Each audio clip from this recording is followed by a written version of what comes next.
In this video, I'm going to show you how to change the background in Photoshop quickly and cleanly, even if your brand is new to the software. This is one of the most useful Photoshop skills to know because it lets you replace a plain background, build a more professional looking design, or create a totally new scene in just a few simple steps. If this tutorial helps you out, make sure to hit the like button and subscribe for more easy Photoshop tips and editing tutorials. Alright, let's jump right in.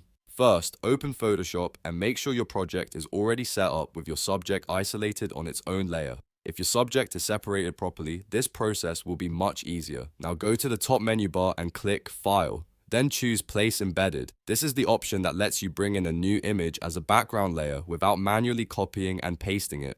Once you click that, Photoshop will open your file browser.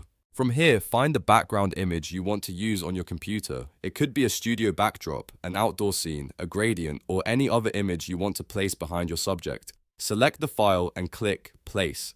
Photoshop will drop the new background into your document and show you a bounding box around it. At this point, don't worry if it looks too big, too small, or not positioned correctly yet. That's completely normal. Use the corner handles on the bounding box to stretch and resize the background until it fully covers your entire canvas. You want the new image to reach every edge of the document so there are no empty spaces showing around the sides. If needed, click and drag inside the bounding box to reposition the image so the most important part of the background is framed properly behind your subject. Take your time with this step because the right placement makes a big difference in how realistic the final composition looks. Once the background is covering the canvas the way you want, press Enter on Windows or Return on Mac to lock it in place. Now look over at your Layers panel on the right side of Photoshop. You should see that the new background image layer is sitting above your subject layer.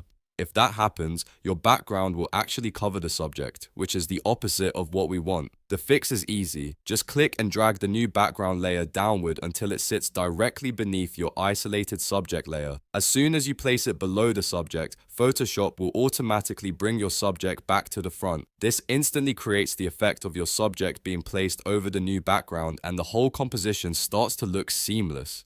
If your subject still doesn't look quite right, you can always go back and adjust the size or positioning of the background layer until everything lines up naturally. This is a simple workflow, but it's one of the fastest ways to transform the look of an image in Photoshop without needing complicated tools. And once you've done it a couple of times, it becomes second nature. So to quickly recap, you go to File, choose Place Embedded, select your new background, resize it to fit the canvas, press Enter, and then drag the background layer below your subject in the Layers panel. That's it. You've successfully changed the background in Photoshop. If this video helped, don't forget to like, subscribe, and leave a comment if you want more Photoshop tutorials just like this one. Thanks for watching, and I'll see you in the next video.